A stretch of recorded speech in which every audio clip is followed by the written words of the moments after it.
Assalamualaikum warahmatullahi wabarakatuh. Perkenalkan, kami mahasiswa Prodi Manajemen Universitas Pamulang. Kami dari kelompok 2 yang beranggotakan 4 orang.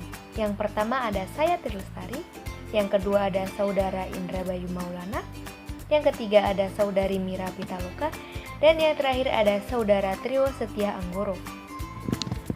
Ingin mempresentasikan tugas kelompok teori ekonomi mikro dengan tema permintaan, penawaran, dan keseimbangan pasar dengan dosen pengampu Bapak Jamaludin. Selamat menyaksikan. Di materi yang pertama yaitu tentang teori permintaan yang akan dijelaskan oleh saya Trilestari. Permintaan adalah jumlah barang atau jasa yang diinginkan oleh konsumen pada tingkat harga dan pada waktu tertentu. Jadi intinya permintaan itu adalah barang yang akan dibeli oleh konsumen atau barang yang diinginkan oleh konsumen. Kemudian ada beberapa faktor penentu dalam teori permintaan. Yang pertama ada cita rasa, distribusi pendapatan, harga barang lain, harga barang itu sendiri, keadaan di masa depan, dan jumlah penduduk yang akan saya jelaskan di slide berikutnya. Materi selanjutnya yaitu hukum permintaan. Hukum permintaan berbunyi, semakin rendah harga suatu barang, maka akan semakin banyak permintaan terhadap barang tersebut. Dan sebaliknya, semakin tinggi harga suatu barang, maka akan semakin sedikit permintaan terhadap barang tersebut. Jadi, untuk intinya, jika harga barang rendah, maka permintaannya pun akan banyak dan meningkat. Sebaliknya, jika harga barang tinggi, maka permintaannya pun akan rendah dan sedikit. Materi selanjutnya yaitu pengaruh faktor selain harga terhadap permintaan. Jadi, pada materi kali ini berkaitan dengan beberapa faktor penentu dalam teori permintaan yang sudah saya jelaskan di slide sebelumnya. Terdapat 3 faktor dalam teori permintaan. Yang pertama, harga barang lain. Harga barang lain meliputi 3 aspek. Yang pertama, barang pengganti. Barang pengganti atau barang substitusi adalah barang yang bersifat menggantikan barang lain. Contohnya seperti nasi dengan roti. Apabila seseorang tidak menyukai nasi, seseorang tersebut bisa makan roti. Kemudian yang kedua, yaitu barang pelengkap atau barang komplementer, yaitu barang yang bersifat melengkapi. Contohnya seperti tinta dengan pena yang saling melengkapi, bisa digunakan untuk menulis. Kemudian, yang ketiga adalah barang netral. Barang netral adalah barang yang bersifat tetap, seperti contoh pakaian yang biasa digunakan dalam kehidupan sehari-hari. Kemudian, faktor yang kedua yaitu pendapatan para pembeli yang meliputi 4 aspek. Yang pertama yaitu barang inferior. Barang inferior adalah barang yang penggunaannya dikurangi apabila pendapatan seseorang tersebut bertambah. Contohnya seperti sendal jepit. Jika seseorang tersebut dulu memakai sendal jepit, saat pendapatannya bertambah, seseorang tersebut bisa membeli sendal yang lebih bagus lagi. Kemudian, yang kedua adalah barang esensial, yaitu barang yang bersifat penting yang biasa digunakan dalam kehidupan sehari-hari. Contohnya seperti beras, minyak, gula, dan bahan sembako lainnya.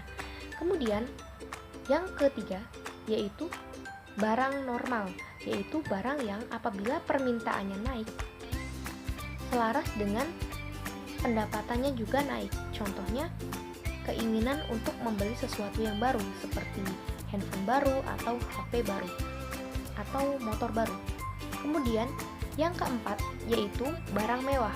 Barang mewah adalah barang yang bersifat mewah. Contohnya rumah mewah, mobil mewah, dan lain-lain. Kemudian faktor yang terakhir yaitu distribusi pendapatan yang meliputi 3 aspek. Yang pertama, cita rasa. Cita rasa berkaitan dengan konsumsi. Kemudian yang kedua, kepadatan penduduk, yaitu berkaitan dengan meningkatnya jumlah penduduk di suatu wilayah. Kemudian yang ketiga yaitu ramalan di masa yang akan datang, yaitu contohnya seperti produsen yang menimbun barang. Biasanya produsen menimbun barang di saat barang tersebut langka dan akan mengeluarkannya di saat barang tersebut harganya tinggi, dan disitulah produsen mendapat keuntungan. Dengan saya Indra, saya akan melanjutkan pembahasan dari saudari Tari. Penawaran. Penawaran adalah berbagai jumlah barang yang ditawarkan pada berbagai tingkat harga tertentu. Faktor-faktor yang mempengaruhi penawaran: harga barang itu sendiri, harga barang lain, biaya produksi, tujuan perusahaan, dan teknologi. Hukum penawaran. Hubungan antara harga dan jumlah barang yang ditawarkan menggambarkan hukum penawaran. Makin tinggi harga suatu barang, maka semakin banyak jumlah barang tersebut akan ditawarkan oleh penjual. Begitu juga sebaliknya. Asumsi ceteris paribus ini juga bisa digambarkan dalam kurva sebagai berikut, seperti gambar yang ada di samping. Samping kiri, pergerakan kurva permintaan pengaruh harga, dan samping kanan, pergeseran kurva permintaan pengaruh bukan harga. Keseimbangan penawaran dan permintaan. Terjadinya transaksi antara pembeli dan penjual dinamakan keseimbangan harga, seperti kurva yang ada di samping. Bisa dilihat beberapa kasus perubahan keseimbangan. Terdapat 4 perubahan atau pergeseran kurva permintaan dan penawaran, yaitu 1. Permintaan bertambah, kurva permintaan bergeser ke kanan. Penawaran bertambah, kurva penawaran bergeser ke kanan. Permintaan berkurang, kurva permintaan bergeser ke kiri. Penawaran berkurang, kurva penawaran bergeser ke kanan. Ya, sekian dari saya. Penjabarannya akan dilanjutkan oleh saudari Mira. Silakan. Saya Mira Pitaloka. Di sini saya akan melanjutkan pembahasan dari saudara Indra, yaitu materi selanjutnya adalah elastisitas. Elastisitas adalah ukuran presentasi perubahan pada satu variabel yang disebabkan oleh perubahan 1% pada variabel lain. Ukuran elastisitas, ukuran yang dipakai untuk mengukur derajat kepekaan digunakan rasio atau perbandingan presentasi perubahan kuantitas barang yang diminta permintaan ataupun penawaran. Elastisitas dibagi menjadi 2 bagian, yaitu elastisitas permintaan dan elastisitas penawaran. Elastisitas permintaan adalah tingkat kepekaan perubahan permintaan terhadap perubahan harga dan pendapatan. Sedangkan elastisitas penawaran adalah ukuran yang menggambarkan sampai di mana kuantitas yang ditawarkan akan mengalami perubahan sebagai akibat perubahan harga. Baik, saya akan melanjutkan pembahasan materi yang telah Mira sampaikan. Berikut adalah jenis-jenis elastis permintaan. Sudah kita lihat ada beberapa jenis elastis. Ada inelastis sempurna, inelastis, elastis uniter, elastis sempurna. Dan berikutnya kita akan sama-sama mengetahui jenis-jenis elastis penawaran. Berikut kita lihat jenis-jenis elastis penawaran.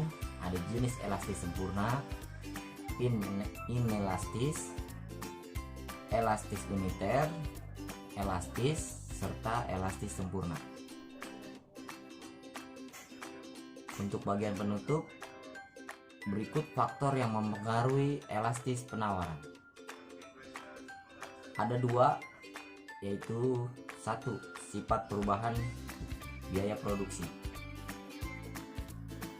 Kapasitas produksi telah mencapai tingkat yang tinggi sehingga untuk menambah produksi harus dilakukan investasi baru. Dan yang kedua, jangka waktu analisis. Itu pun ada 2, jangka waktu panjang dan kemudian jangka waktu pendek. Terima kasih.